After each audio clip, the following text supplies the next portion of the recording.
नमस्कार दोस्तों, आपका स्वागत है आपके अपने चैनल द नॉलेज अड्डा पर। आज हम इस लेसन में आंतरिक जल प्रवाह की नदियों के बारे में पढ़ेंगे। तो अपन स्टार्ट करते हैं इस लेसन को। तो सबसे पहले कि आंतरिक जल प्रवाह में कितनी प्रतिशत नदियाँ आती है, तो इसमें 60.2% नदियाँ आती हैं। और ये राजस्थान का कितना सर्वाधिक प्रवाह तंत्र इसी के अंदर आता है। और ये नदियाँ कौन सी होती है? ये नदियाँ राज्य में अपने प्रवाह क्षेत्र में विलुप्त हो जाती है और इनका जल समुद्र में तक नहीं जा पाता। जो पानी होता है अपने नदियों का इनका, तो ये समुद्र तक नहीं पहुंच पाता और ये पहले ही विलुप्त हो जाती है, पहले ही ख़त्म हो जाती है या फिर गायब हो जाती है। तो ये अपनी कौन सी आंतरिक जल प्रवाह वाली नदियाँ हैं। इसके अंदर कौन कौन सी नदियाँ आती हैं? इसके अंदर अपने राजस्थान की घग्गर, कांकनी, कांतली, चौथी अपनी साबी, पांचवी मंथा, रूपारेख और रूपनगढ़ नदियाँ इसके अंदर मुख्य रूप से आती है। तो सबसे पहले अपन पढ़ेंगे घग्गर नदी। अगर घग्गर नदी की बात करें तो इसका उद्गम कहाँ से होता है? इसका उद्गम होता है अपने शिवालिक की पहाड़ियाँ से। शिवालिक की पहाड़ियाँ अपने कहाँ पर है? कालका जिले के अंदर, हिमाचल प्रदेश के अंदर है। तो ये कहाँ पर है? अपने हिमाचल प्रदेश से आती है शिवालिक की पहाड़ियों से इसका उद्गम होता है। ये पंजाब हरियाणा होते हुए राजस्थान के अंदर प्रवेश करती है। राजस्थान के अंदर कहाँ से प्रवेश करती है? ये टिब्बी तहसील से प्रवेश करती है। और टिब्बी तहसील कहाँ पर है? तलवाड़ा गाँव। टिब्बी तहसील के अंदर तलवाड़ा गांव से ये प्रवेश करती है। और ये कहाँ पर है? ये हनुमानगढ़ के अंदर है। फिर ये अनूपगढ़ सूरतगढ़ होती हुई अपने कहाँ पे आ जाती है? पाकिस्तान में प्रवेश करती है। पाकिस्तान में कहाँ से प्रवेश करती है? बिजौर से। और ये कहाँ तक जाती है? फिर फोर्ट अब्बास तक जाती है। और इस वहाँ पर इसे क्या बोला जाता है? वहाँ पर इसे हकरा नदी के नाम से जाना जाता है। अगर लंबाई की बात करें अपन घग्गर नदी की, तो इसकी लंबाई है कितनी? 465 किलोमीटर इसकी लंबाई है। अगर बात करें यहाँ पर इसी नदी पर कालीबंगा का विकास भी इसी नदी के किनारे हुए। अगर कालीबंगा की बात करें तो हनुमानगढ़ में पड़ता ही है। और इसके यहाँ पर क्या हुआ? हनुमानगढ़ के अंदर काले रंग की चूड़ियाँ, जो कालीबंगा सभ्यता है उसके अंदर काले रंग की चूड़ियों का मुख्य काम रहा है। तो अब आगे चलते हैं, अपन इसकी थ्योरी देख लेते हैं। तो सबसे पहले कालका के समीप हिमालय की शिवालिक पहाड़ियों में इसका उद्गम हुआ है। कहाँ पर उद्गम हुआ है? कालका के समीप हिमालय की शिवालिक पहाड़ियों में इसका उद्गम हुआ है। और ये कहाँ पर है? हिमाचल प्रदेश और शिमला के अंदर। हनुमानगढ़ में स्थित भटनेर दुर्ग इसी नदी के तट पर स्थित है। जो हनुमानगढ़ के अंदर भटनेर दुर्ग है वो भी इसी नदी के तट पर स्थित है। अगर बात करें इसके भाव क्षेत्र को, नाली या पाटी कहा जाता है, पाट कहा जाता है। नाली या फिर पाट कहा जाता है। नाली और पाट कहाँ पर? हनुमानगढ़ में किसको? अपने घग्गर नदी को कहा जाता है। अगर उपनाम की बात करें तो प्राचीन सरस्वती, ध्वस्तवती, मृत नदी या नट नदी के नाम से इसको जाना जाता है। अब आगे चलते हैं अपन। आगे है अपना घग्गर नदी के अंदर ही ये राजस्थान की अंतर प्रवाह की सबसे लंबी नदी है। जो अंतर प्रवाह मतलब जो राजस्थान के अंदर ही विलुप्त हो जाती है या फिर किसी भी समुद्र के अंदर जाकर नहीं गिरती, तो उस नदी को अपन क्या बोलते हैं? अपनी आंतरिक जल प्रवाह वाली नदी बोलते हैं। जो कोई भी नदी है जो समुद्र तक नहीं जा पाती ना, उसे अंतर जल प्रवाह वाली नदी बोला जाता है, आंतरिक जल प्रवाह। तो ये अंतर जल प्रवाह वाली सबसे लंबी नदी है। कौन सी? घग्गर नदी। और ये एकमात्र नदी है जो राजस्थान की अंतर्राष्ट्रीय नदी है। कौन सी? अंतर्राष्ट्रीय। कैसे अंतर्राष्ट्रीय कैसे हुई? ये पाकिस्तान के अंदर जाके गिरती है तो इसलिए अंतर्राष्ट्रीय नदी हो गई। तो किसी समय पर जब भी नदी में बारिश ज़्यादा आती है तो ये तलवाड़ा, अनूपगढ़ और सूरतगढ़ होती हुई भारत पाक सीमा को पार करके फोर्ट अब्बास पाकिस्तान तक चली जाती है। और ये एवं यहाँ पर हकरान नदी के नाम से जानी जाती है। तो हकरान नदी के नाम से जानी जाती है फोर्ट अब्बास के पास में। तो फोर्ट अब्बास कहाँ पर है? अपने पाकिस्तान के बहावलपुर ज़िले के अंदर है। और ये वर्तमान में अगर बात करें तो ये नदी हनुमानगढ़ से कुछ आगे ही बढ़ पाती है और ये विलुप्त हो जाती है। तो समापन इसका वहीं पे आसपास, हनुमानगढ़ के आसपास इसका समापन हो जाता है। अगली नदी है अपनी कांकनी नदी। कांकनी नदी की बात करें तो ये जैसलमेर में इसका उद्गम होता है। उद्गम कहाँ पे होता है? जैसलमेर के अंदर एक कोठारी गांव। कौन सा? कोठारी गांव पे इसका उद्गम होता है। और ये इसका समापन कहाँ हो जाता है? बुद्ध झील में। और ये यहाँ की आंतरिक जल प्रवाह की सबसे छोटी नदी है। कौन सी? सबसे छोटी नदी है। मात्र 17 किलोमीटर लंबी नदी। कितनी? मात्र 17 किलोमीटर लंबी नदी है ये। अभी इसकी अपन थ्योरी पढ़ लेते हैं, ज़्यादा है नहीं इसका कुछ। अगर उद्गम की बात करें तो कोठारी जैसलमेर से, कहाँ से इसका उद्गम हो रहा है? कोठारी जैसलमेर से इसका उद्गम हो रहा है। अंतःप्रवाह की सबसे छोटी नदी है 17 किलोमीटर की। और हाँ, साथ ही अंतर्राष्ट्रीय सीमा के समांतर बहती है, मतलब पैरेलली बहती है। जैसे ये इधर से अपना वो आ रहा है, एक सेकेंड,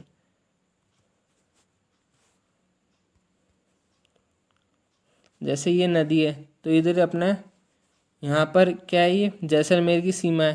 तो जैसलमेर की सीमा के साथ साथ ये पैरेलली बहती है। कैसे? पैरेलली, उसके समांतर बहती है। आगे चलते देखते हैं। आगे था अपना समांतर बहती। अगर उपनाम की बात करें तो उपनाम इसके मसूरदी और कांकने के नाम से इसे जाना जाता है। एग्जाम में पूछा जा सकता है इसके बारे में कि कांकने नदी को क्या कहा जाता है, तो उसे मसूरदी नदी भी कहा जाता है। और ये बुद्ध झील कांकनी नदी जैसलमेर में इस झील का निर्माण करती है। जो कांकनी नदी है जैसलमेर में बुद्ध झील का निर्माण करती है। आगे इसी के अंदर देखते हैं अब अपने अगली नदी है अपनी कांतली नदी या फिर मौसमी नदी। कैसी? ये मौसम के हिसाब से ही बहती है तो इसे क्या बोलते हैं? मौसमी नदी बोल देते हैं। और ये कांतली नदी के नाम से जानी जाती है। कांतली नदी की बात करें तो ये खंडेला की पहाड़ियाँ कहाँ पर? अपने सिक्कर के अंदर, नीम का थाना से स्टार्ट होती है सिक्कर के अंदर। और ये गणेश्वर सभ्यता सिक्कर, गणेश्वर सभ्यता की भी खोज हुई है कहाँ पर? सिक्कर के अंदर, इसी नदी के किनारे इसका भी खोज हुआ है। किसका? गणेश्वर की सभ्यता का। अगर बात करें तो उसके बाद में झुंझुनू होती हुई चूरू के पास में सीमा पर मंडरेला गांव है। कहाँ पर? मंडरेला गांव है, वहाँ तक आती है। अगर लंबाई की बात करें तो इस नदी की लंबाई कितनी है? 100 किलोमीटर इस नदी की लंबाई। आगे चलते हैं, इसकी थ्योरी देख लेते हैं। थ्योरी की बात करें अपन तो कांतली नदी या मौसमी नदी उद्गम स्थल इसका खंडेला की पहाड़ी सीकर में। और ये नदी झुंझुनू को 2 भागों में भी बांटती है। क्या? झुंझुनू को 2 भागों में बांटती है। और इसके अपवास क्षेत्र को तोरावटी कहा जाता है।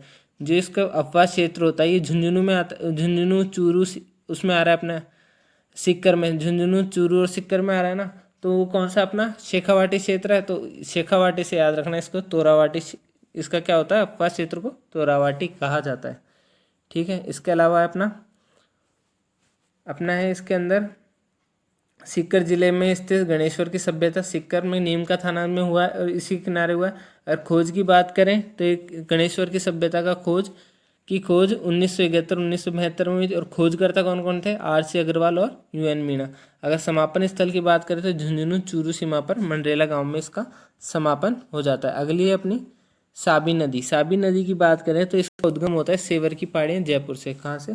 सेवर की पहाड़ियाँ जयपुर से इसका उद्गम होता है। जोधपुर सभ्यता और हाथी दांत के अवशेष इस नदी पर मिले गए। और बात करें अलवर की ये मुख्य नदी है, बहुत मुख्य नदी है अलवर की। और इसका समापन कहाँ हो जाता है? अपना हरियाणा के अंदर समापन होता है इसका पटौदी गुड़गांव के अंदर। अब इसकी थ्योरी देख लेते हैं। अब थ्योरी में क्या क्या है? थ्योरी में वही है जो अपन ने देखा है, जैसे कि जयपुर जिले की सेवर की पहाड़ियों से इसका उद्गम होता है।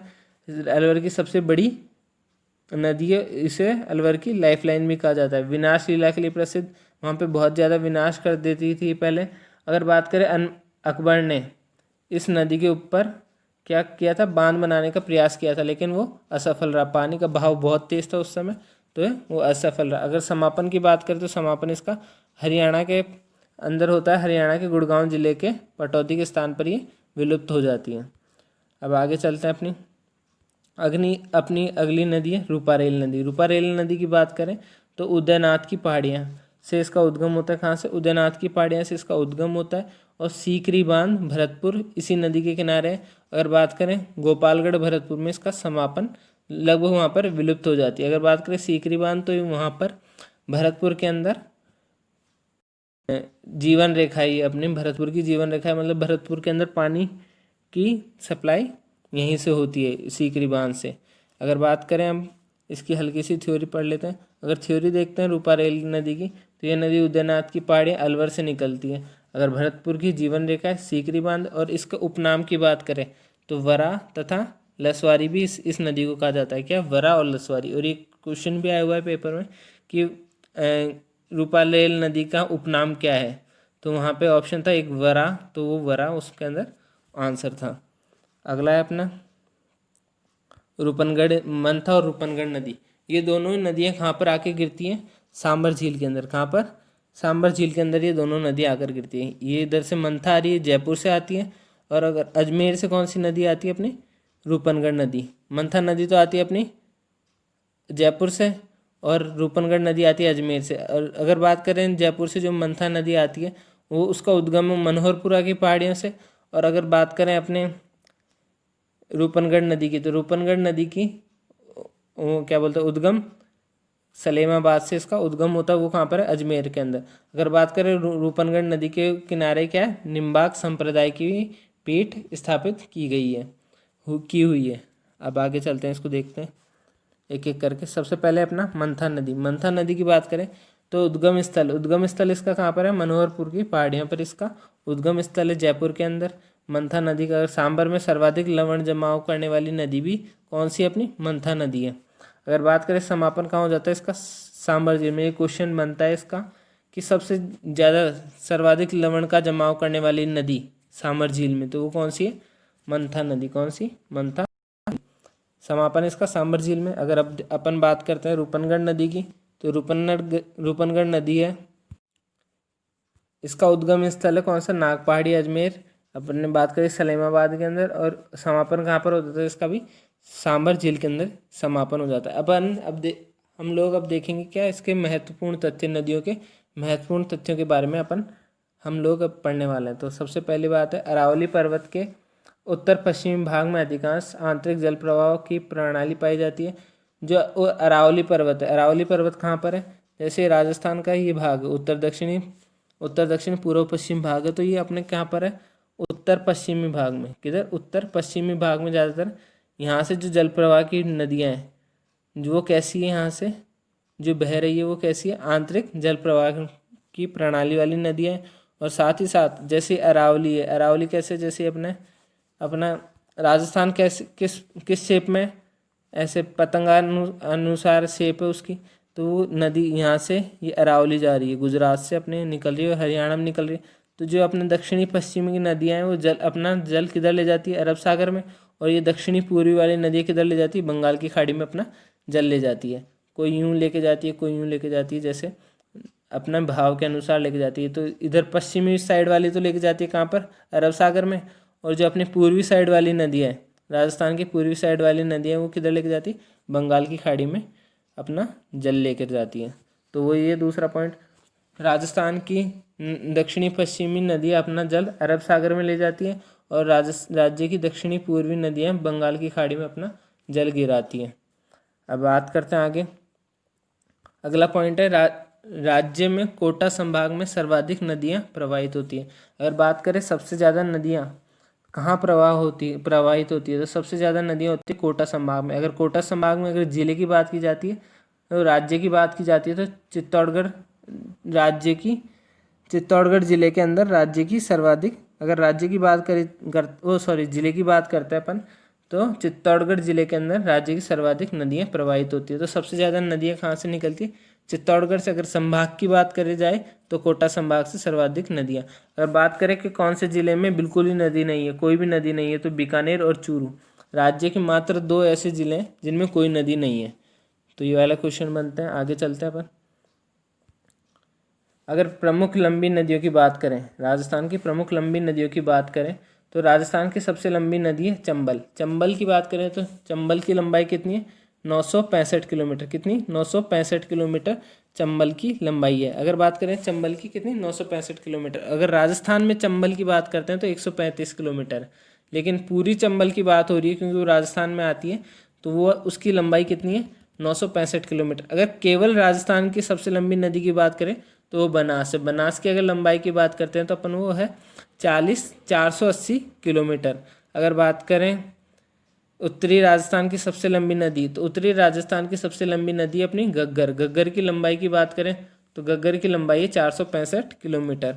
अगर पश्चिमी राजस्थान मरुस्थल की सबसे लंबी नदी की बात करें तो पश्चिमी राजस्थान की मरुस्थल की सबसे लंबी नदी है लूनी। लूनी की लंबाई की बात करें तो 350 किलोमीटर उसकी लंबाई है। अगर दक्षिणी राजस्थान या आदिवासी क्षेत्र की राजस्थान में सबसे लंबी, ये राम नहीं है, राजस्थान होगा, ये टाइपिंग मिस्टेक हुई है। तो ये क्या है अपना, राजस्थान है, ये वाली चीज़ यहाँ पर राजस्थान है ना, राम नहीं है, राजस्थान है, ठीक है। तो सबसे लंबी नदी कौन सी है, माही, दक्षिणी राजस्थान के अंदर। तो माही की लंबाई की बात करें तो माही की लंबाई है 576 किलोमीटर। अगर राजस्थान में बात करें माही की लंबाई की तो मात्र 171 किलोमीटर उसकी राजस्थान में लंबाई है। अगर बात करें लंबाई के अनुसार राजस्थान के अंदर अवरोही क्रम में तो चंबल सबसे लंबी हो गई 1051 किलोमीटर। फिर माही की बात करें तो 576 किलोमीटर, बनास की बात करें तो 512 किलोमीटर, लूनी की बात करें तो 495 किलोमीटर इनकी लंबाई है। अगर बात करें अपवाह क्षेत्र के अनुसार तो अपवाह क्षेत्र के अनुसार इनका अवरोही क्रम है, बनास का सबसे ज़्यादा अपवाह क्षेत्र है, फिर चंबल का, फिर लूनी का, फिर माही का। अगर आपने अभी तक वीडियो को लाइक नहीं किया तो लाइक ज़रूर कर दें, कमेंट करें, शेयर कर दें अपने दोस्तों के साथ जो भी कॉम्पिटिटिव एग्ज़ाम की तैयारी कर रहे हैं, और सब्सक्राइब करना ना भूलें जिससे आपको रेगुलर अपडेट्स मिलते रहें। अपने राजस्थान जियोग्राफी चलिए लगभग आधी कंप्लीट होने को है। जो भी आपके दोस्त तैयारी कर रहे हैं राजस्थान से रिलेटेड जो भी एग्ज़ाम है, जैसे पटवारी हो गया, पुलिस का हुआ, किसी भी एग्ज़ाम की तैयारी कर रहे हैं उनके साथ शेयर ज़रूर करें। Thank you.